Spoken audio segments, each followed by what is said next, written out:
Please rise for the Pledge of Allegiance. Pledge allegiance to the flag of the United States of America, to the republic which stands one nation under God, indivisible, with liberty and justice for all. Please remain standing for a moment of silent reflection for our servicemen and women throughout the world and for those who have passed away in our community, especially the Pennsylvania State Commander of the American Legion, Stephen B. Lavelle, and Reverend Thomas Maloney.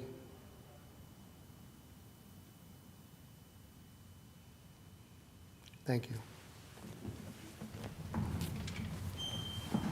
Roll call, please. Mr. King, Here. Present. Mr. Schuster, Present. Dr. Rothchild, Here. Mr. McAndrew, Present. Mr. Smurl. Here. Dispense with the minutes. Third order, 3A, minutes of the Scranton Firefighters Pension Commission meeting held May 15, 2024.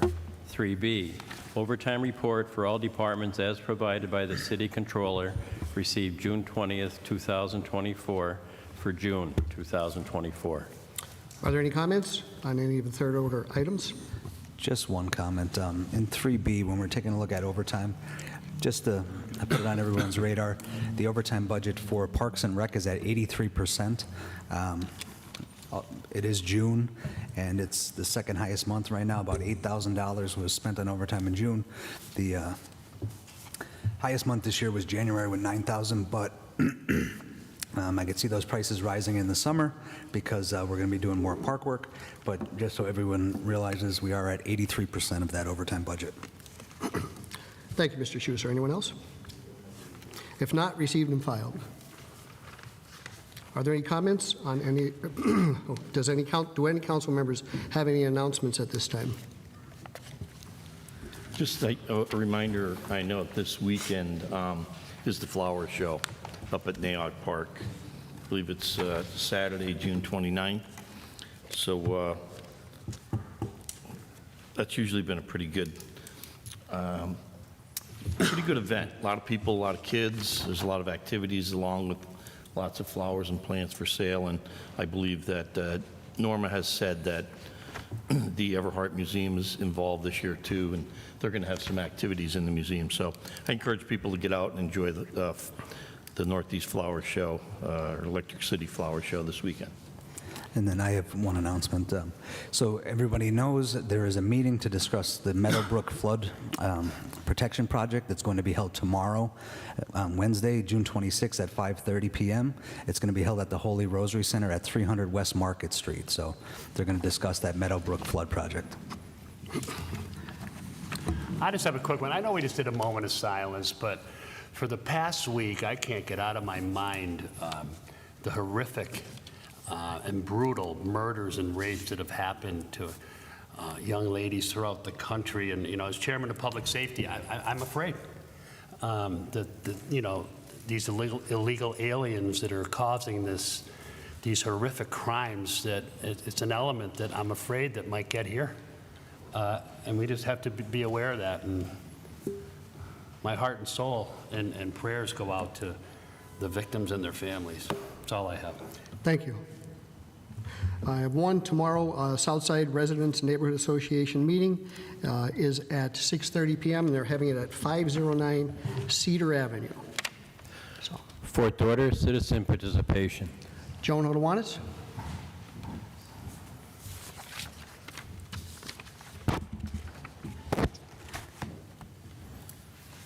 Joan Hodowanis, Scranton.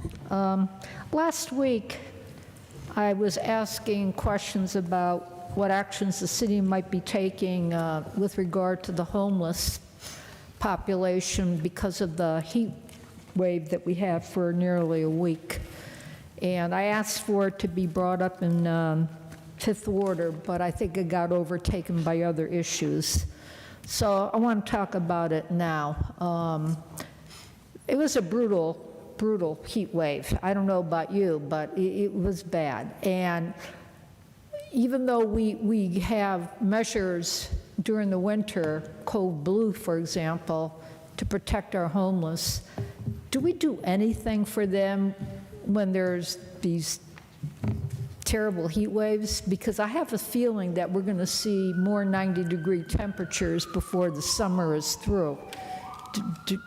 Joan, I believe there was I don't know if it was code red. I believe there was something else going on. I forgot about checking into it further. I don't know if anybody else. Well, I think it's something, maybe you, Mr. McAndrew, because you're public safety, see if, there's anything specific that the city is doing. But I do recall last year, a code red was issued for that, for days that were over 95 or considered a heat wave, so. And there was room made available for them. But is that happening this year? I'm not aware of. We can definitely look into it. I don't know, in conjunction with maybe scheduled patrolling that the police do, maybe kind of check to see, what's going on. But with regard to that, there were also some news reports on WNEP about, you remember that the only pool at Weston Park was closed that one day. I think it was Thursday. Supposedly because it had to be closed to be cleaned, and then it opened the next day. And they show people swimming in the gorge. And those of us who have lived in Scranton for many decades know the reputation the gorge has. It's extremely dangerous. But, this is the corner we painted ourselves into by having only one pool, available, whether it's open or not. And, somebody said, well, they can always go to the splash pad. Most high school students and young adults are not going to go to a splash pad. And on the other hand, we don't want to do anything to encourage, dangerous behavior like going to the gorge. Don't need another story on, somebody getting killed and drowned out there, or a first responder getting hurt, rescuing them. So I hope this puts into perspective the kind of emphasis we need to put on, number one, keeping the pool at Weston Park open. Number two, having adult supervision down there because of the recent history of fights and, people getting hurt down there or killed, as the case may be. And I know that the police department have a lot of things on their agenda, but it bothers me that this is June 25th and we have the rest of the summer to go. And if it's been this hot, this early in the season, we're going to be seeing, I think, many more days 90 or above. And I don't know. I think, government exists primarily to protect and serve its citizens for things that they cannot do for themselves.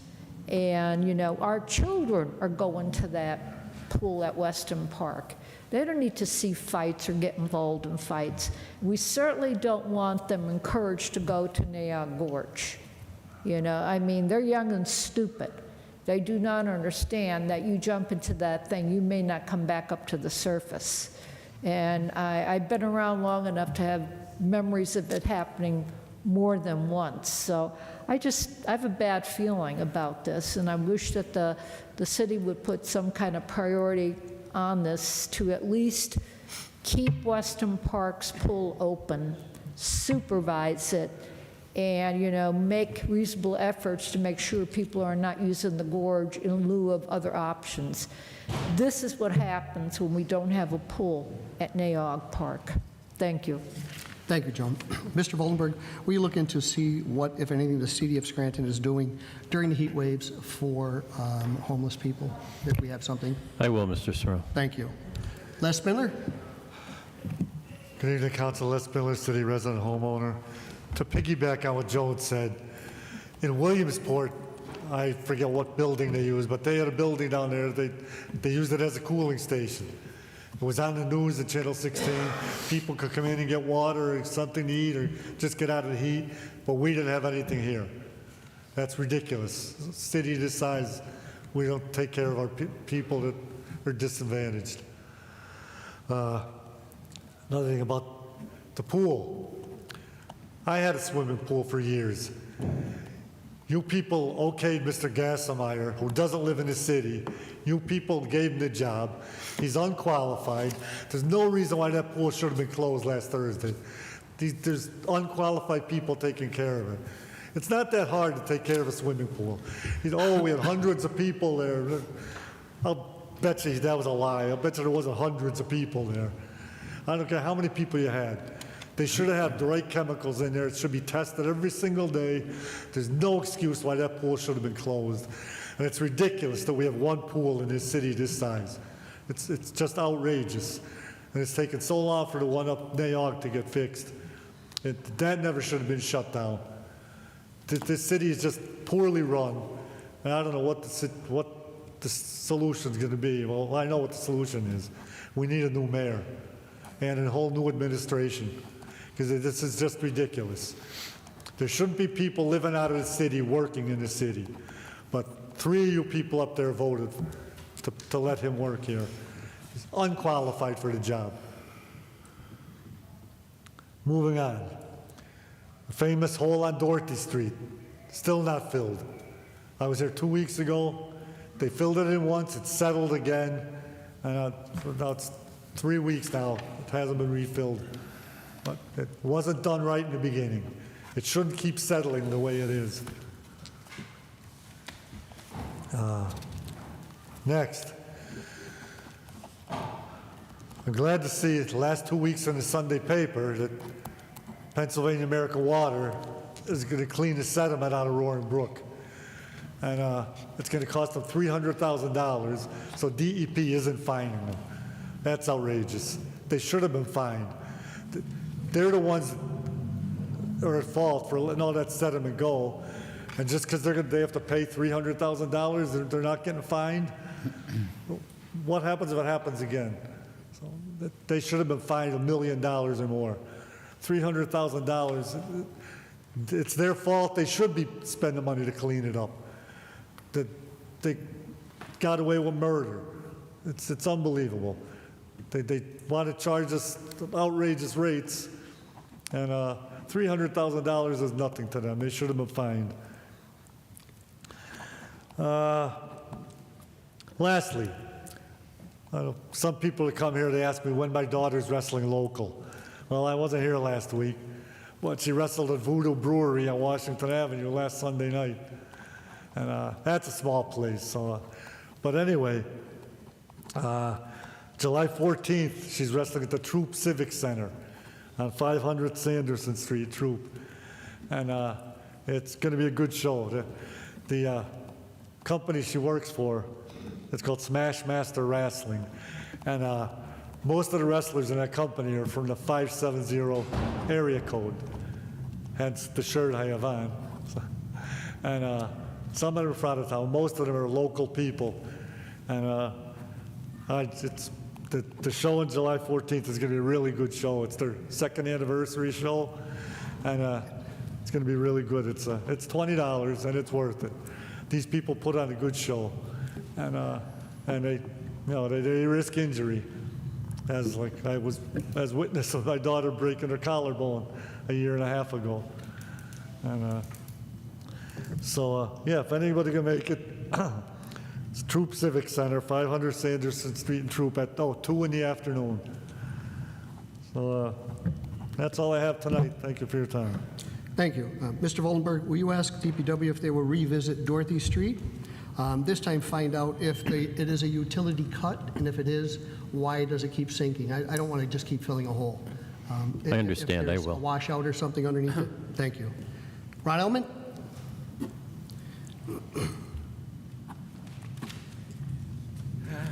Again, I'm not a happy camper tonight. There's an old saying that we've all probably heard, don't wake a sleeping dog. Well, after 20 years of pure hell from 2 sick and demented neighbors, they finally woke me up. Like I've said last week, you can't imagine what it's like. I must have 50 pictures of adversity that went on over the years.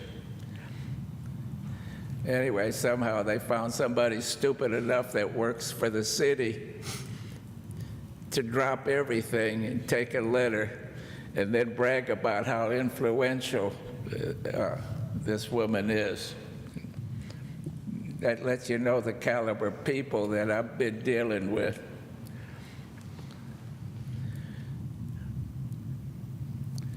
I'm going to just say this one time to the code enforcement. I want them to immediately void and evaluate these ridiculous allegations that they sent me the letter about, threatening to take my home over absolutely pure nonsense. This woman, like I said last week, has completely, she has just gone outside the realm of her position. I'm the last one in the world to want to fire somebody. Between Olaski and this woman, this department just stinks. People have come up here for a year or two complaining about everything. Nothing's done, just like everything else around town.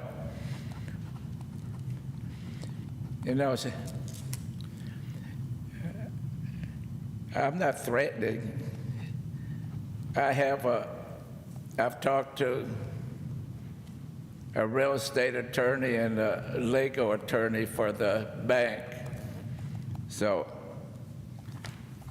to avoid anything else, let's just start over again. I don't want to get somebody fired, but this department needs a new head. I don't know why Olaski got the job when Jack Lipton had been there for years. They take someone that's Mr. Fix-It in his backyard and give him a position he knew nothing about, but that's done and over with. One thing I'll say for the man, I've never seen him ask for a consultant. Like every inch of this city, every time you turn around, somebody needs a consultant. That's some people that ought to be fired by you guys. Well, I'll let that go. It's enough. I do have a question, though, for council. Is there a new position that I don't know about? Bless you. A garbage czar. Last night, I parked my car on the other side of the street, and about 10 o'clock, a neighbor come and inspected my garbage. And I mean, he went to town looking. He looked like a damn fool to me out there looking at my garbage. But Rose gives him the benefit of the doubt, said maybe he's looking for antiques. But lightning hit my house, my tree in my yard Saturday night, just before Seven Gully was on, and I didn't see the end of it. Unless something like that happens, you can't imagine all the problems. The tree fell down, knocked the power lines down. It was on the street. The cars couldn't go by or nothing, and the fire truck was there all night. And then you try to find somebody Sunday to come do something. The electric company has no number for emergency. The gas company has numbers. Who ever heard of the electric company? There's no number whatsoever if you need help. You know, what about seniors and low-income people that have to deal with something like this? It's a hell of an expense. It costs $1,200 for the electrician, and he's not through. And to cut the tree down and remove it was $1,800. And that's going, you have to get somebody that's up to code that you people allow. I could have gotten a neighbor to do everything next to nothing. The boys from Portugal, but they're not licensed or anything. Thank you, Mr. Ellman. You know, real quick, There ought to be some kind of assistance and help for seniors and low income for an emergency like this to prepare them. Thank you so much. Thank you. Mr. Voldenberg, will you check with licensing and inspection, and this has been going on for many weeks now, and find out, are there any violations on Mr. Ellman's property, or what they are, or if there, anything we can do to help fix this if there is something wrong? I will investigate. Virgil Argenta? Virgil Argenta, Scranton. Council, you were very adamant to establishing a curfew for out-of-control youth. Do you know a youth can get on TikTok, Facebook, and Instagram and organize groups of youths in minutes to a certain location? A curfew is a deterrent to be used at the officer's discretion. You would think that the current city government would give the police officer every tool they deserve as a deterrent to keep everyone safe and be able to enforce law and order. But Miss Betsy Smith, National Police Association president, said it best. If you have a mayor and a city council who don't want the children to face any consequences, then you will have to live with the fact that these young people, like many of these street gang members, will continue to wreak havoc in your neighborhoods and for our police department. By the way, the city of Wilkes-Barre is 20 miles to the south. They have a curfew. I know some of you guys might have to do a little bit of work to look at it, but it might be worth looking into. Summer just started. Are we ready?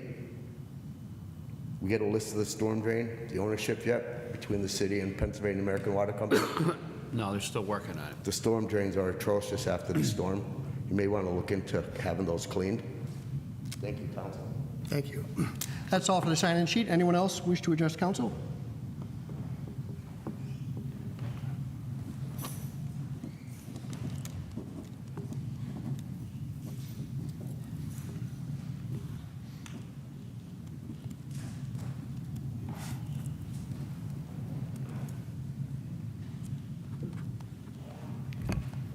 Tom Coyne, Manuka.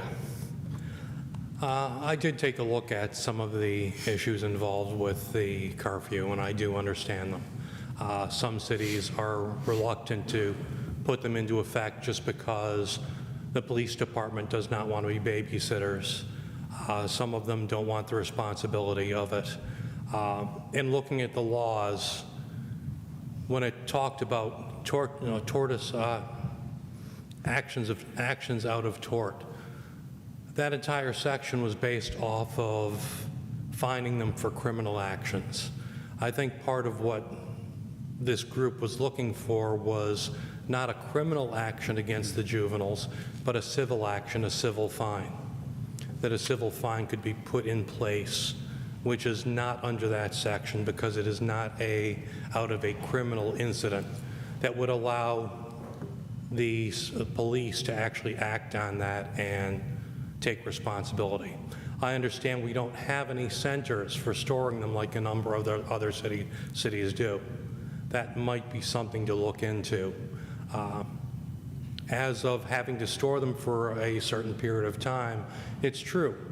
Down in Baltimore, they actually have the Center for Juveniles that have been picked up open to 4 a.m. in the morning. If they cannot get a responsible parent after a curfew is over and it goes past midnight, they start actions against the parent and investigating for child neglect.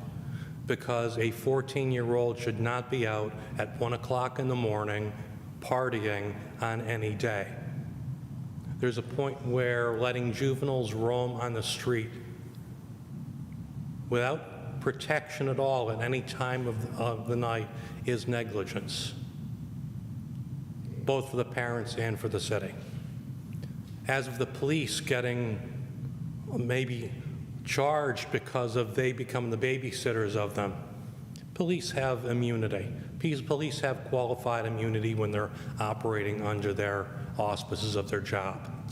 It's not going to happen. The liability just is not there for that. But there is an issue of where to put them, and that needs to be looked at. I think it's a tool that is valuable for the city to have just to keep the juveniles off the street at 1, 2 o'clock in the morning, because without that, there's nothing we can do. I understand for those who are 16, 17, who might be skirting on the edge of it, we're not a stop and ID state. So if a cop goes up to them and asks them and they just refuse to answer, a cop can't assume they're underage and they can just walk away and just not answer the police officer. But we're talking about juveniles who are 12, 13, 14, who are obviously underage and shouldn't be out at 1 o'clock in the morning getting drunk in front of a store. Moving on, I don't know if you've gotten the notice that the electric company has a rate increase lined up for upgrading their funds and infrastructure. They're looking for an increase from 5 to 9% in that section of the bill. Have we gotten any information back on our Scranton shootability survey from our company that we hired to deal with this situation yet? The gorge, I understand we don't like it, but on average, there is 2 injuries or fatalities a year over time. In the last few months, we've had 5 deaths right on our streets. So swimming in the gorge or getting shot, it's actually more dangerous to walk on the street of Scranton than it is to dive up in the cliff and dive off the cliffs on the gorge, statistically speaking. The financial interest forms are up there. Thank you for getting them up online. Does anyone actually review them? One was dated one was dated that it was actually signed and dated after it was received. Some have no address on them. Some list no position. A few were late. By Section F, the penalties that are supposed to be implied are $25 a day with a maximum of $250 for being late on those forms. Do we actually ever impose those fines? And I know for years we haven't even touched those because 2 years ago, me and Joan pushed for that at the Ethics Committee because they just weren't out there. Block 10 of the form, direct or indirect sources of income. Specifically in that form is spouses. It seems that no one in the city of Scranton has a working spouse anywhere to be listed on that form. The only reason I bring that up is because in the Planning Commission, I had to call up one of the members who was voting because he had a conflict of interest because of his wife. So it's important that those forms are filled out properly, and I just don't think they're signed, put in a drawer, and no one actually reviews them. Thank you. Thank you. Anyone else?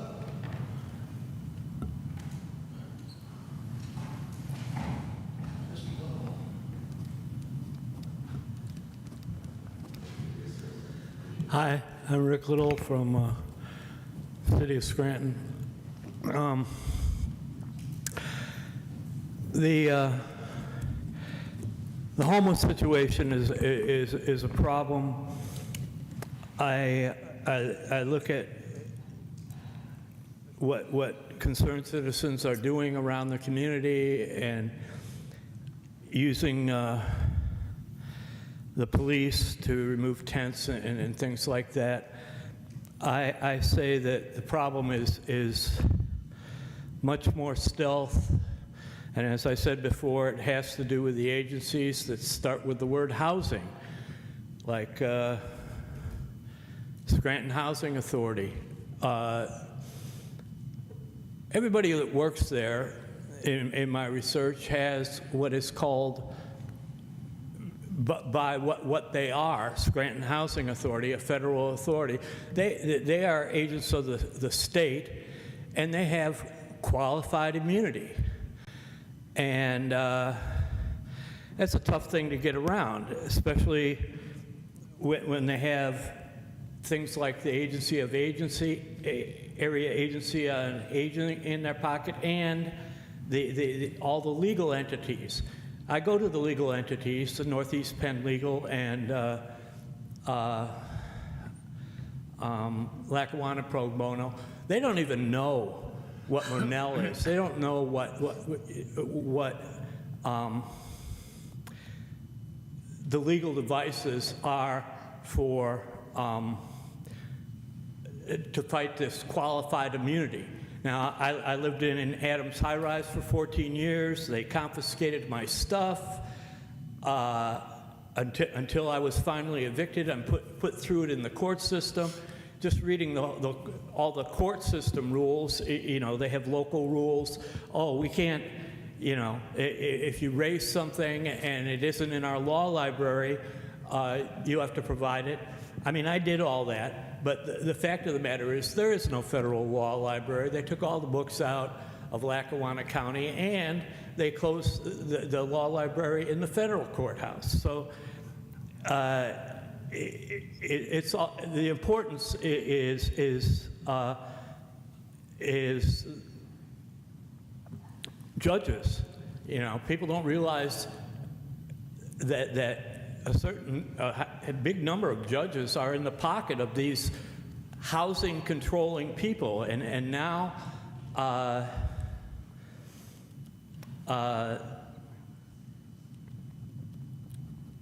because they're just plugging new people into all these positions. They're doing it at the area agency on aging, that, you know, and it's key that this is where the federal money comes in to the county. And so they switch characters. You know, it used to be, I forget his name. He was the head of Health and Human Services for the county, but they farm it out to nameless, faceless, other places. And most important is the American Rescue Act money, which comes through the county, came through ERAP, and they cloak it all. And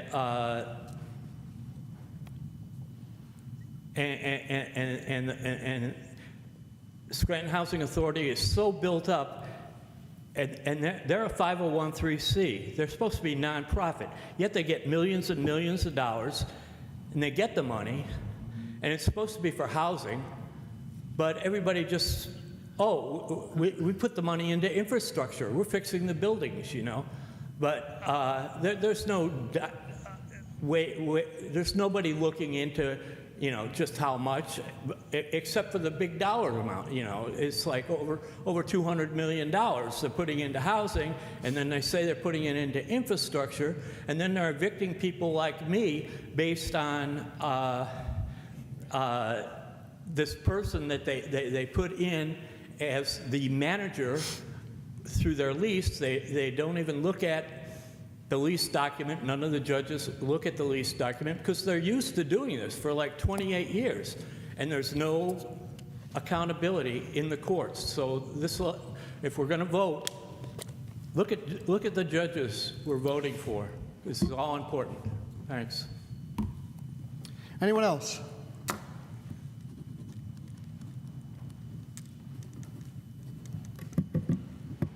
Good evening, Council. Mike Mancini, Scranton.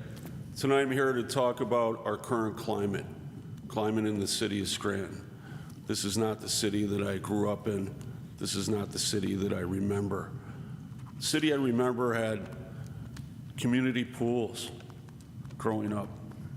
Lots of memories to be shared. Those are gone now. We had an administration for 12 years, found a way to budget around pools, recreation, 7 pools throughout our community to service families, children growing up, allowed to have memories. Didn't raise taxes once in 12 years. Distressed status. Remarkable. This administration cannot even keep one pool open, one pool maintained on a daily basis. Connell Park does not have water in it. So for people from Southside, if they want to enjoy and relax in a pool, they have to go up to North Scranton. It's not fair. Really isn't. It's not fair to single parents raising children that want to enjoy the summer. They get out for the summer, they want to relax. But you don't see that. What you see is an administration that just doesn't act properly does not become proactive for situations. It's just reactive. I guess it's easier to put dirt in 2 pools and leave them set aside for 5 years. Where's the memories in that? You know, every time we take something away, these children suffer. I asked this council for the last 2 weeks. It's very important that this body do the right things. This next election locally is very, very important. Our current climate to the city, to our first responders, our police officers, our firefighters, ambulance, is very important. When you see calls like this go out on a daily basis, something we don't even know about, it becomes a concern. It's even more concerning is the fact when it involves children under the age of 18. We've talked about a curfew for weeks, for months. I've talked about a public safety director 8 months ago, 10 months ago. Falls on deaf ears. What also falls on deaf ears is the current climate based upon how our mayor acts. You know, we had 5 deaths this year, unwanted. And, you know, that's not our city. For her to not even address them, not even to address our children that get put in harm's way, families not even able to go on their porch because they're concerned because of the current climate. Well, to me, that's not the city that I recall. I remember 7 pools. I remember biking up to Naog Park, enjoying the day, jumping off the high dive, sharing memories with kids in the area and then kids that you grew up with and kids that you got to know. This climate's a lot different. I don't see how Wilkes-Barre could institute a curfew and us not even consider it, to put a 14-year-old female in front of Turkey Hill in West Scranton on North Main Avenue into a precarious position because her parents were not around, drinking, passed out, isn't a good situation. All right, our climate is not a good situation because kids do not make the choices that we made when we were younger. As we take things away, the situation becomes more dire. Police department has taken guns off the streets, drugs off the streets for minors. The least we could do is to have a curfew as a deterrent. A 15-year-old from 44 was missing for 6 days. Do you know what time she left, Mr. Smurl? 1 o'clock in the morning. Okay? I don't know about you. I was raised well. I'm sure you were too. I had a loving mother, single parent, raised me when I was 5. My brothers when I was 2.5, when they were 2.5. Raised this strong. Mr. King knew her very well. 5'1 3/4", very strong woman. Unfortunately, they don't have this nowadays. Nowadays, we need to be strong for them. This railway's coming through. This is very important to the city of Scranton. It's very important to our future. And as far as I'm concerned, if one mayor could walk around with this for 12 years and not raise pools, not raise taxes and have 7 pools open, can you imagine what somebody could do with 2 of these? I can. Good evening, council. Anyone else?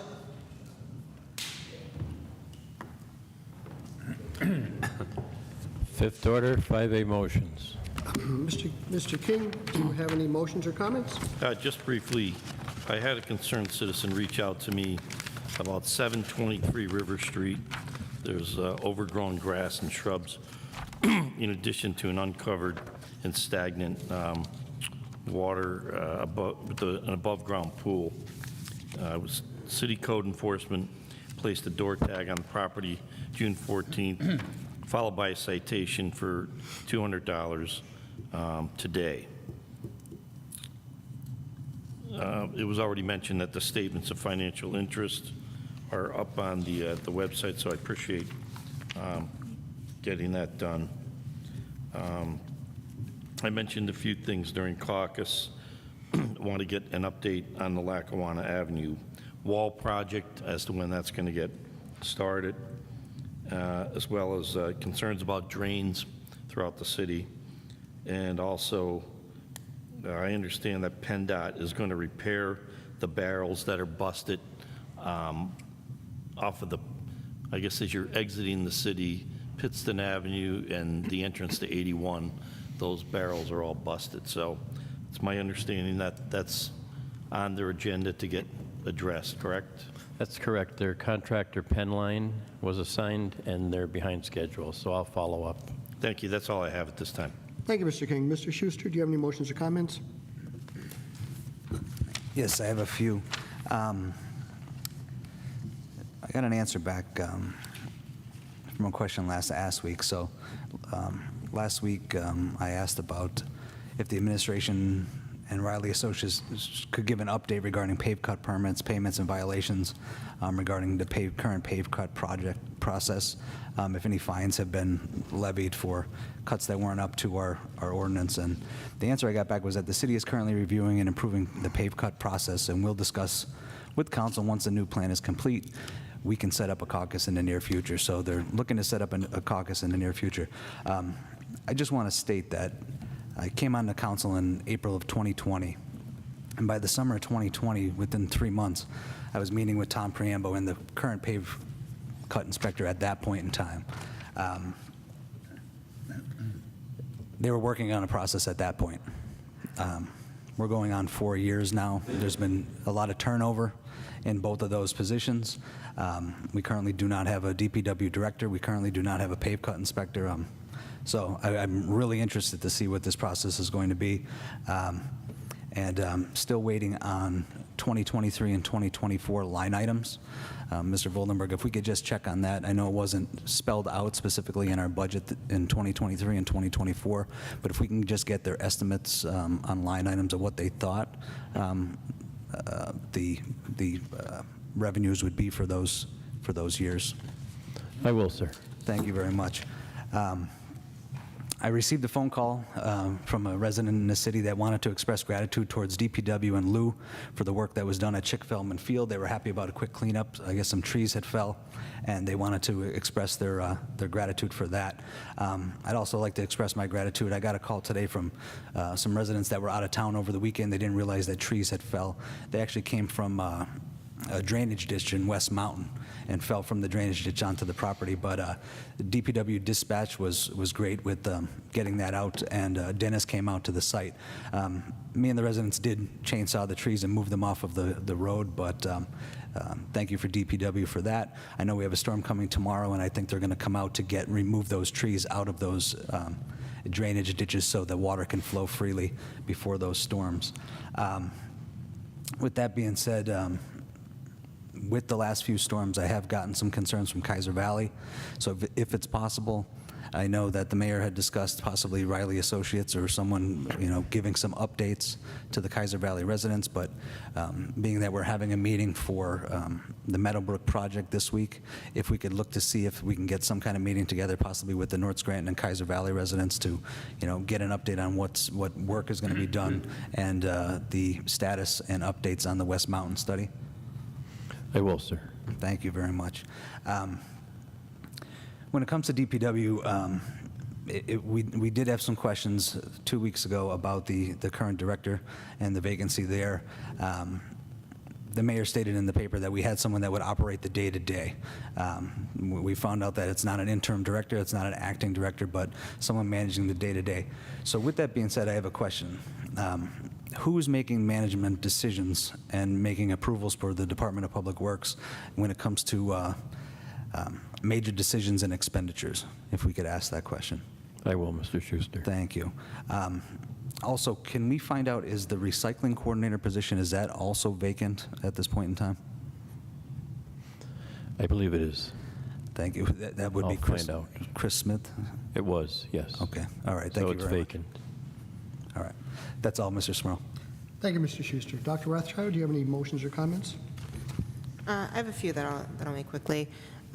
First of all, I'm not sure if Councilman King had brought up, we had discussed this in caucus about the cleaning of the storm drains, and so I wanted to make sure that DPW was aware of along Mulberry Street at almost every intersection after the university, so after North Webster, going up, all the storm drains are filled. And I know that we had the storm over the weekend, and that could have caused some of it, but just tons of garbage, and they really need to be cleared out for them to be working properly with the water draining. So I'd like DPW to get out to Mulberry Street and to go along those intersections and clean them, please.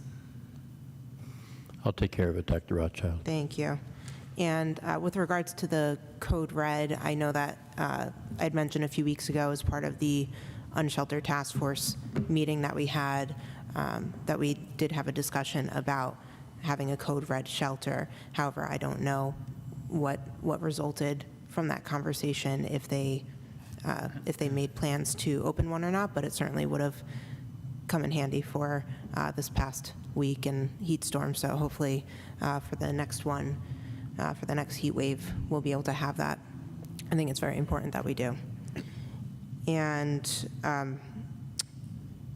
the other council member had mentioned about the responses we received on the pave cuts, and I had also received further responses on Myrtle Street. I still would really like to meet with the city engineer and find out, what we need to do as a city, but I do look forward to being able to have maybe the mayor and the BA come in for a caucus to explain further about our plans for pave cuts. But I'm still hopeful that I can have those meetings prior to that point, because they are doing, like, the utility companies are doing work throughout the city over the summer months, and we want to make sure that things are done properly, so when it comes time for the winter, that our roads are not falling apart.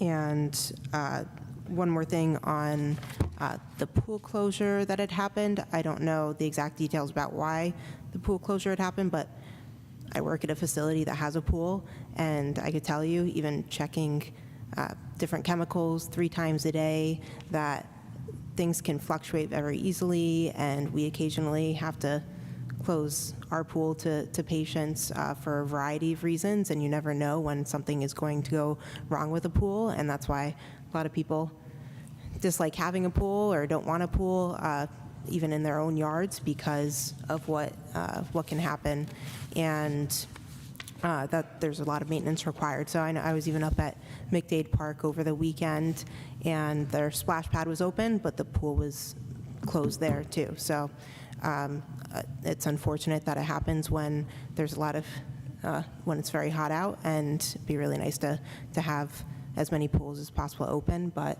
I think for it being closed for one day, I don't think it's as much of a concern, especially with the aging pools that we have.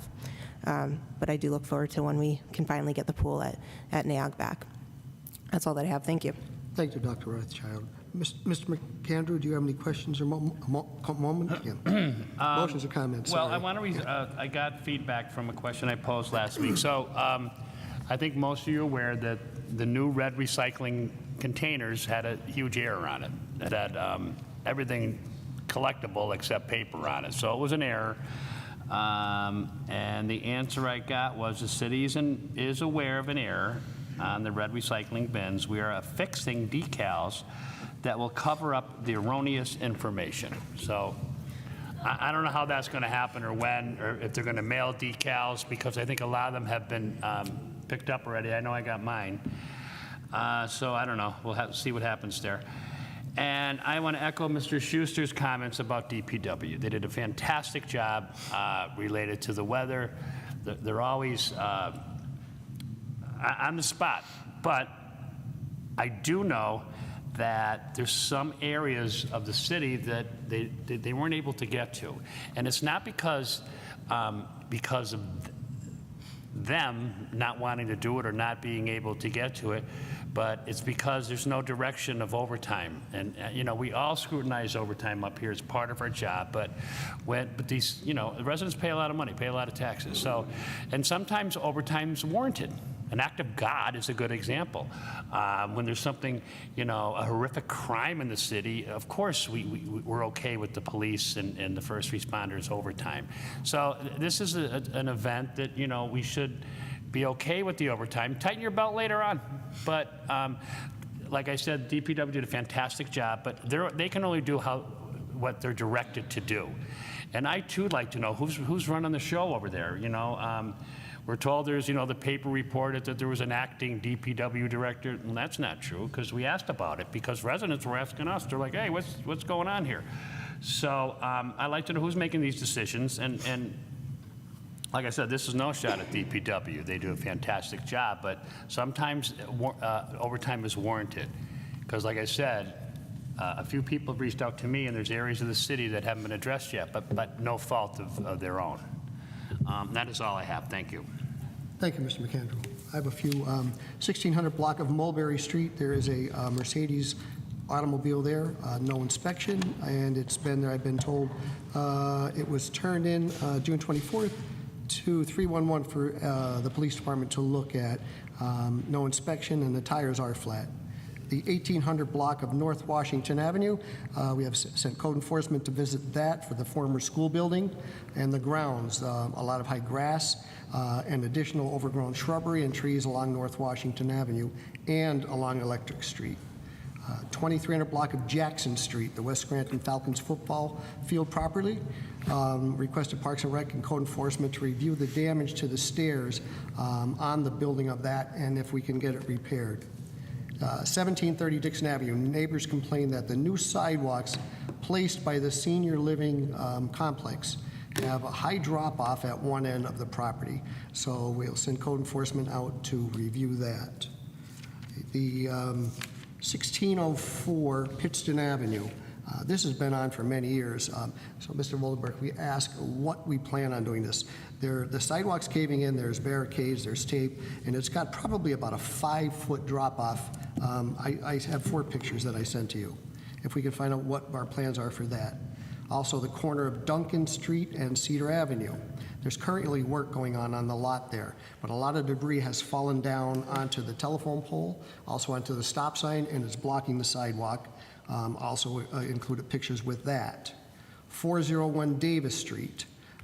There's just a small white building that's been there as long as I can remember. I've also sent pictures of that, but it is now overgrown, and then the front porch is falling off now. So now it is a safety hazard. So we need to know, are we going to do something about that before it falls? Another structure, 639, 631 Alder Street. It's a 3-story staircase falling off the back of the building. I included pictures. You can see there is no support left, and it's not, it's when it's going to fall. So, and it's going to be soon. So if we can get there, and I don't know what we can as a city do about it, but that's going to fall, and that's a huge staircase. And that was the Mercedes. And the corner of Prospect and Maple Avenue, garbage again. I believe this is the 5th time this year I'm asking about that. I don't know if the homeowners aren't paying the quality of life citations, because I see them there and then they disappear, but they don't seem to be concerned. So I want to know, are they paying this, or is this at the magistrate's office? And also at Western Field, the demolition and construction has begun down there. The Western Pool, naturally, everyone knows last year it was beyond repair. The filtration system was completely rotted out. We went down and looked at it, and we actually had volunteers last year come in and do welding on that system just to help the kids get through last year. So there was no way we could have opened that pool this year. But that is on its way down. The bathroom houses are down, and so is that old garage that Parks and Rec used for their equipment. All of that equipment now is up at the Serenity Center, and that's where it will be stored until we can find a way to get them a building to store all their equipment. And one last thing, Mr. Voldenberg, Pioneer Construction. I know this has been going on for a very long time, but on the corner of Lackawanna Avenue and Wyoming Avenue, The construction is completed there, but it's just a big open pit now. Can we ask, Pioneer trucks were there and there are barricades, but are they going to replace the sidewalks that are concrete? I don't want them replaced with blacktop. The code says concrete. We need the concrete sidewalks back, the concrete curbs back, and they need to level that back out. I'll reach out to the water company management, who will in turn reach out to Pioneer and get it completed. All right, if the water company gives you an answer, will you please let us know? what They will. they're gonna I'll attempt? find out tomorrow. Thank you. That is all I have. 5B for introduction, an ordinance removing outdated floodplain management provisions of the Scranton City Code. At this time, I'll entertain a motion that item 5B be introduced into its proper committee. So moved. Second. On the question, all those in favor of introduction signify by saying aye. Aye. Opposed? The ayes have it, and so moved. 5C for introduction, an ordinance providing for the regulation and control of stormwater management in the city of Scranton for the Lackawanna River watershed pursuant to Pennsylvania Stormwater Management Act, Act 167, as amended, by providing for the approval of stormwater plans, providing standards and methodologies for the design of stormwater controls, the administration of this ordinance by the city of Scranton, and penalties for the violation of this ordinance. At this time, I'll entertain a motion that item 5C be introduced into its proper committee. So moved. Second? On the question, all those in favor of introduction signify by saying aye. Aye. Aye. Opposed? The ayes have it, and so moved.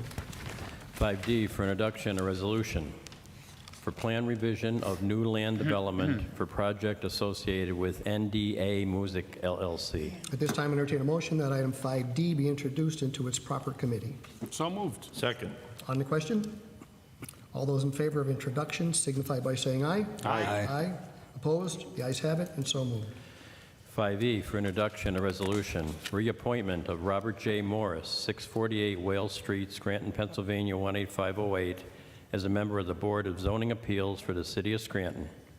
Mr. Morris's term will commence July 14, 2024, and expire on July 14, 2029. At this time, I entertain a motion that item 5E be introduced into its proper committee. So moved. Second. On the question, all those in favor of introduction signify by saying aye. Aye. Opposed? The ayes have it, and so moved. Sixth order, no business at this time.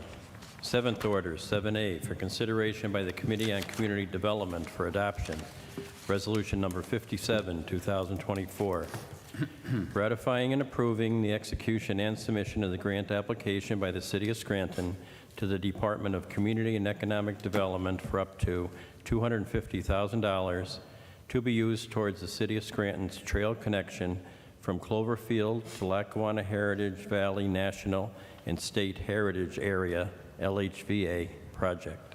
What is the recommendation of the chairperson for the Committee on Community Development? As chair for the Committee on Community Development, I recommend final passage of item 7A. Second. On the question, roll call, please. Mr. King? Yes. Mr. Schuster? Yes. Dr. Rothschild? Yes. Mr. McAndrew? Yes. Mr. Smurl? Yes, I hereby declare item 7A legally and lawfully adopted. Eighth order, no business at this time. If there's no further business, I'll entertain a motion to adjourn. Motion to adjourn. Meeting's adjourned. Thank you.